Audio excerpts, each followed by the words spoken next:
Welcome to another installment of Campfire Stories.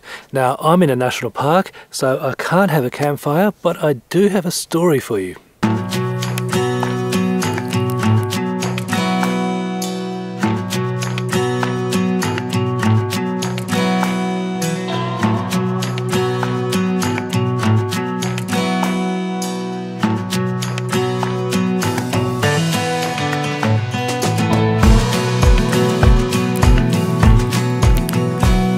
So about a year ago, my partner, myself and a friend of ours went up to the very tip of Australia, Cape York. Now this is the first time that I've been there and we had a fantastic time. Now our friend Chris, he hadn't really been off-road too much, so he had a really good four-wheel drive, but this was his first major off-roading trip. Now we had planned the route and we basically went up to the tip, and after visiting Cape York itself, my plan was to do a couple of side trips and look around and head out to the coast in various directions and just to see what's out there.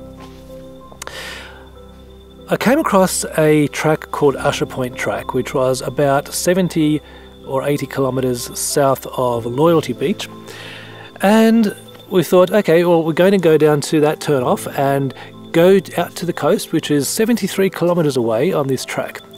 Have a look around, come back and make it home. It shouldn't take longer than about 2 hours to get out there, 2 hours to come back. Everything will be fine, right? So we headed off in the morning, full of hope and happiness. Yes, we were looking around, we're exploring Cape York. Everything will be fantastic. So we turned on to Ussher Point Track. And the track was rougher than we anticipated, but we were making steady progress. And then the track started to become more and more overgrown. And eventually the track got so overgrown that we had to stop and start cutting overhanging branches. The branches were too low, and then there were fallen trees on the track that we had to clear. And by the time we got up to about 70 kilometres down the track, we had spent about 5 hours making our way down this track, and it was a very, very narrow track.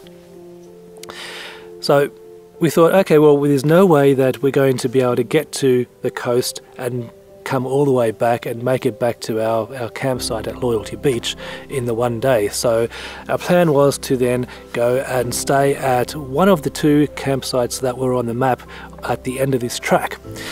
So we got to the first of the campsites and the grass was about this tall. That's at least up to chest height, mid chest height. Really, really dense, long grass.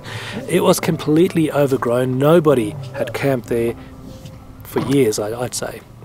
So staying in that long grass, that was not an option. Snakes. So we clearly couldn't stay at camp number 1. We then started heading towards camp number 2 on the map, the last and final camp. Now, as soon as we departed Camp 1, the bush started getting thicker and thicker. It got so thick that it completely covered the track. We couldn't even see the track in places, and it was so thick. The cars were parting the track and parting the bushes and trying to find the track. And they had all these brambles and really thick bushes scraping the sides of the car, squeaking through as we pushed and found the track. By this stage, it was getting close to, it was very late afternoon. It wasn't too far from sunset. And it was a little bit rainy. There was a few patches of rain along the way. And we finally made it out to the coast. Now, the coast was very, very, suddenly we cleared the bush and it was very open, very, very windy. Well, we've arrived at Ussher Point and it's incredibly windy, it's raining. But my God, what a view. Look at that.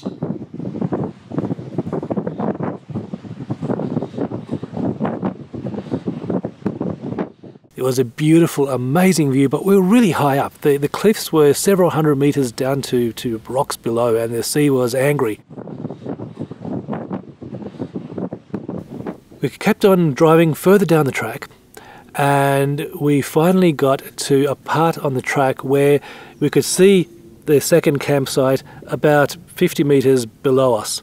Now the track went over a little hill and down a very, very steep sandy bit of track to a horizontal bit where you could camp. It was a very, very narrow section along the cliff face where you could camp, just enough room to do a 3-point turn and then drive back up. Beyond that, there was a massive drop, hundreds of meters drop, down to down a sheer cliff face to the rocks below and the ocean. So the only place to camp really was that campsite that was halfway down this cliff face. And so we were deciding what to do. Now I actually walked down this really, really soft sandy track, and I sank down almost to my knees in this soft sand. It was really soft, like super, super soft sand. Every step was just sinking way down into the sand. But I walked down and I had a look at the campsite, and it was quite a nice campsite. It was quite windy, but it was a flat part, and there was evidence of a campfire there, and you could see tyre tracks where previous vehicles had turned around and come back up. So we were deciding whether to go down or not, and having been the only one of the three of us that walked down the track, I thought, is this a wise thing? Am I going to get back up? And my gut feeling was, I don't think I could get back up this. But peer pressure won, and I was convinced that, okay, well, if we go down there, I was to go down first and turn around and immediately try and come back up. If I could get back up, then it's all good and we would both go down. If I couldn't get back up, then I would just be winched back up to safety.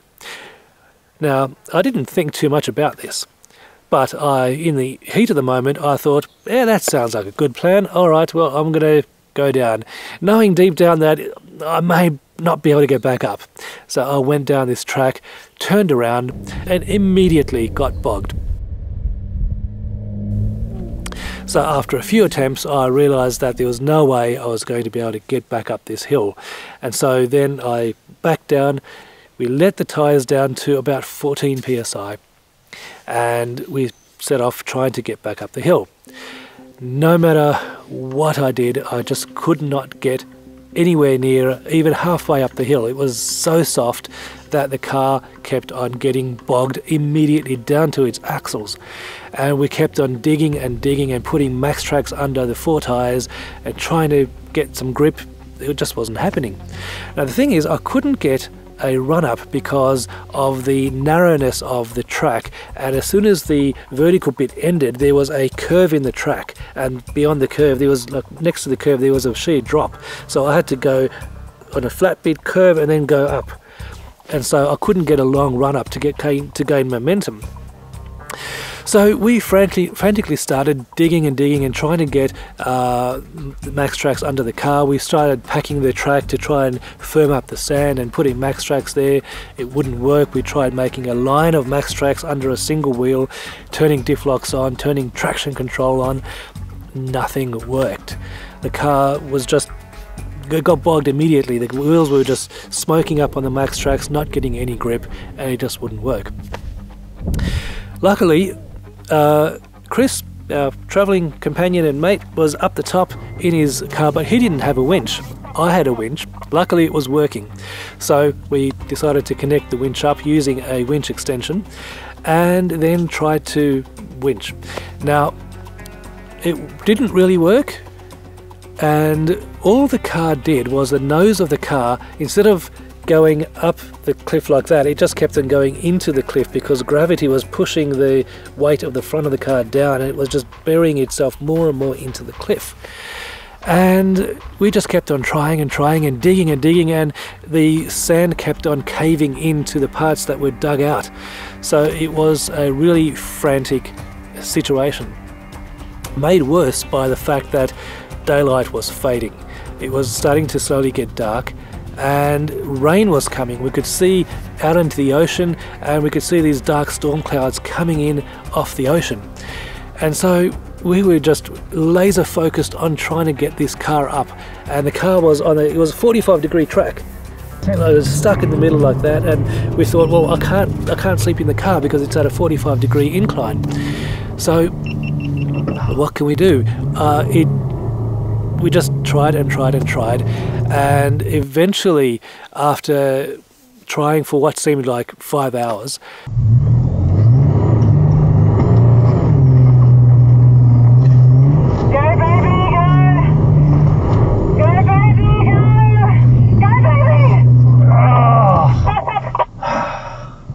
we eventually got the car high enough where we could then continue winching, and slowly, bit by bit, millimeter by millimeter, we eventually got the car up to the top. And by that stage it was well and truly dark, it was well and truly raining, and we were completely exhausted.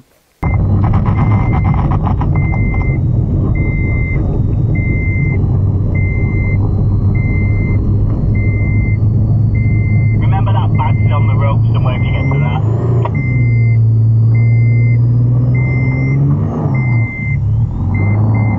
I'd stop there, mate. You'll have to be digging on It's coming!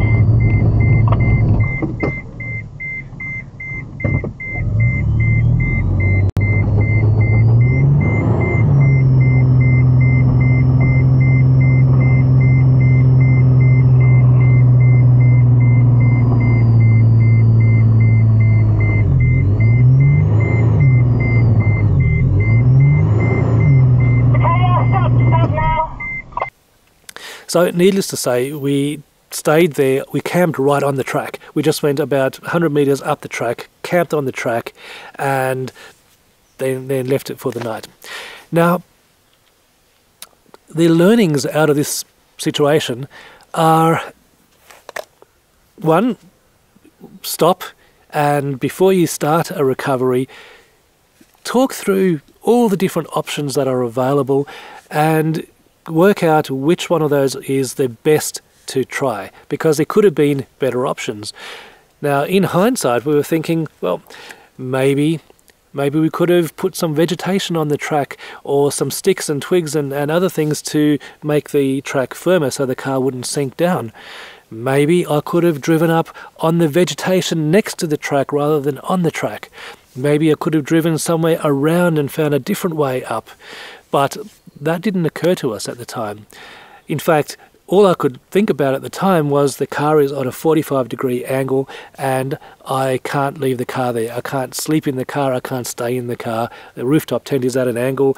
It's just in a bad place. And if the handbrake were to fail, or if anything were to happen, the car would just roll off into the ocean, off the cliff into the ocean.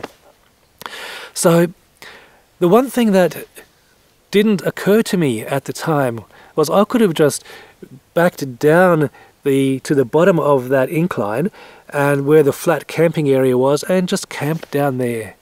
But that didn't occur to me that day. And then we could have spent the entire next day coming up with different ways of trying to recover the vehicle. But in the heat of the moment, that didn't occur to me.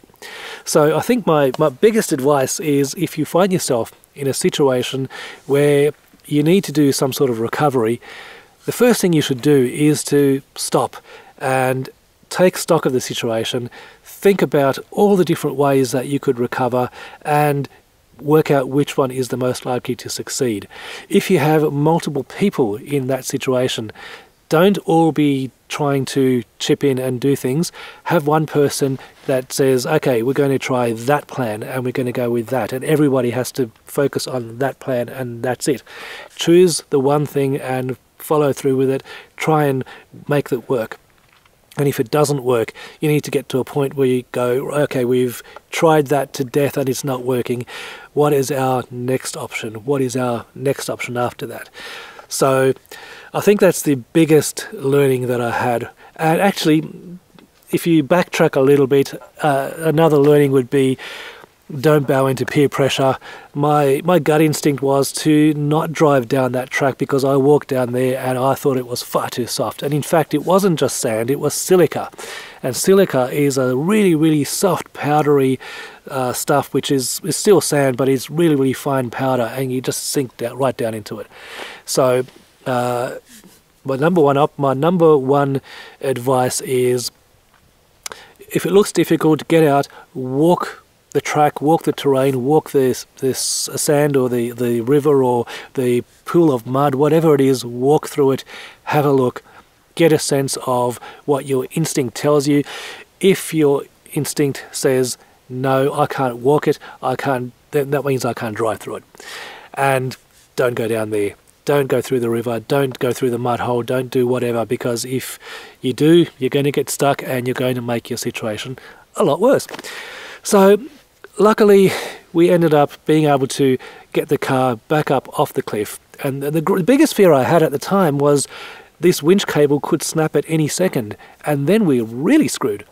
So luckily we did manage to get up in one piece, and it felt like 3, 4, 5 hours, but when I had a look at the footage afterwards, it turned out that it was only an hour and a half that it took us to get the car back up off this cliff. But at the time, it really did feel like a lot longer.